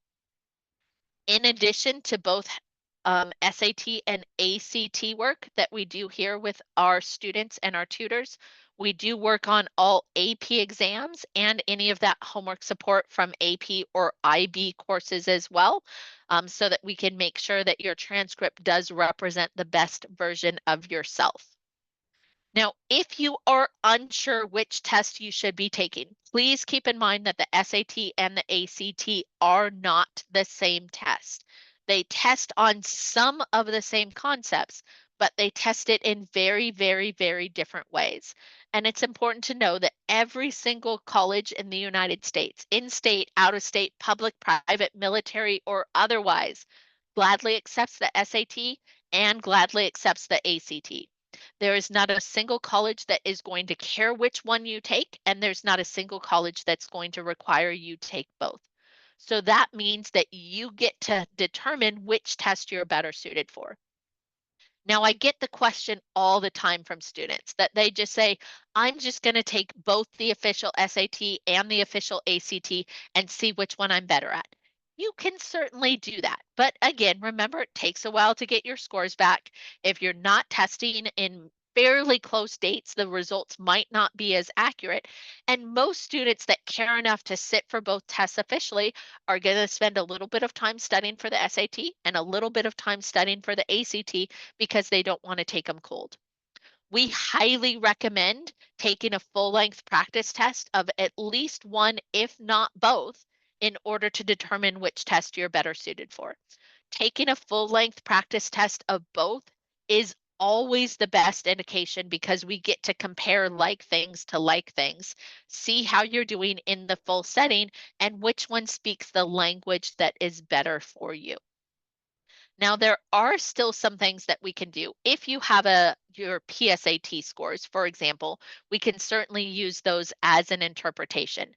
General rule of thumb, if your math score is your highest score on your PSAT, regardless of how much higher it is, that is an indication that the SAT is going to be a better test for you because it puts more emphasis on your math. If your verbal score is at least 50 to 70 points higher than your math score on your PSAT, that's going to be a good indication that the ACT is a better test for you to be taking because it puts more emphasis on the verbal skill set. Also, if your PSAT score came in above a 1250, that's a great indication that says your brain resonates really well with how the SAT is asking questions. In terms of our prep options, we do offer an on-demand course, which is again some recorded lessons that you can come through and look at with homework and practice tests. We have our group courses that is 12 hours of instruction that is done live. We do provide homework with those. And then by far our most common option, most popular option is our one-on-one tutoring. And that can be the hours that are needed in order to help you get from your current score to the goal score that you have in mind. We also have students that can mix and match these as they're moving through these as well. For example, they can take our 12-hour group course and add on a small number of hours of one-on-one tutoring in order to have some customization. With that on-demand course, again, we have over 24 hours of instruction in play, as well as quizzes and practice tests. Our small group course has a very cost-friendly price. It does take into account the most heavily tested concepts that do are covered on the test, and we do assign very targeted homework after each session to help you reinforce the concepts that you work on.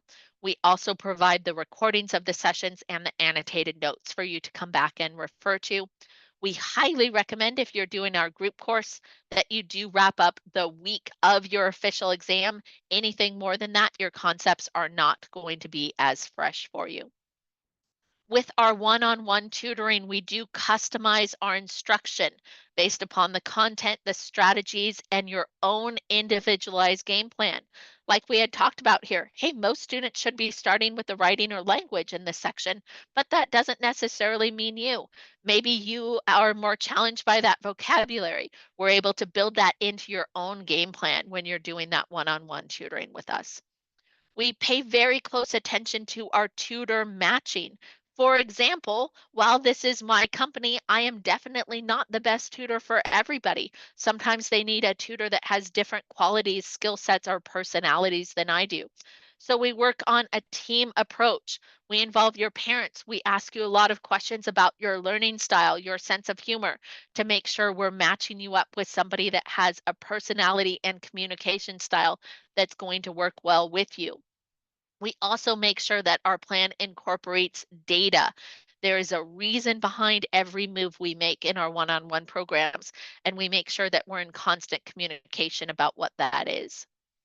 If you liked this free event, again, please refer your friends. We have another SAT strategy session coming up this Sunday. We have some great other college admissions workshops coming up this next week. If you're needing some help with your study skills based upon your executive functioning, or you have some general college admissions questions, we have a couple of great events. If you do decide that that ACT is a better fit for you, or you have friends that are preparing for that ACT, please recommend them to our ACT strategy sessions for that September 10th. And again, all of our events can be found at events.enhancedprep.com. So what else can we do? If you have yet to do so, please feel free to schedule a 30-minute consultation with one of our advising team. We can work through your PSAT score report or any other official score report you have and help you determine which test you may be better suited for. We can put together that personal testing timeline or answer any questions that you have about the process. Again, that is completely complimentary. And then we do have some great testimonials from our families. If that's something that you're interested in receiving, you can just, again, email our advising team at advisor@enhanceprep.com and ask for some of the video testimonials from our highly happy customers. Again, my name is Rachel Mead. If you're not sure where to start, please reach out to our advising team at the email or the phone number listed here for you. Otherwise, again, I will stick around for a couple of minutes if there are any questions. I greatly appreciate you investing in yourself and spending these past 2 hours with me. And I hope that I gave you some targeted information to think about as you're getting ready to approach your official digital SAT.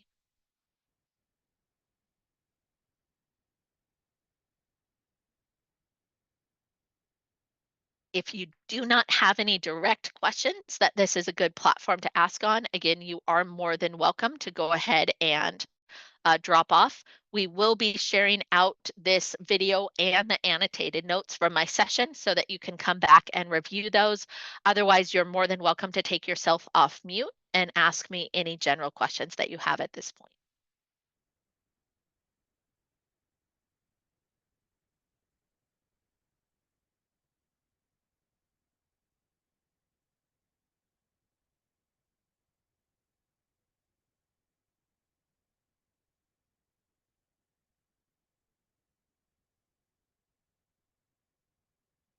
Yes, did you have a question? Thought I saw that Uh, hand go up. Sorry, it was by accident, my fault. Oh, not a problem. All Mm. right. Well, thanks so much for joining me today. And again, look for that email shortly that does have the recording and the notes from our session. Thank you very much. Really appreciated it. Thank you for being here. Thank you.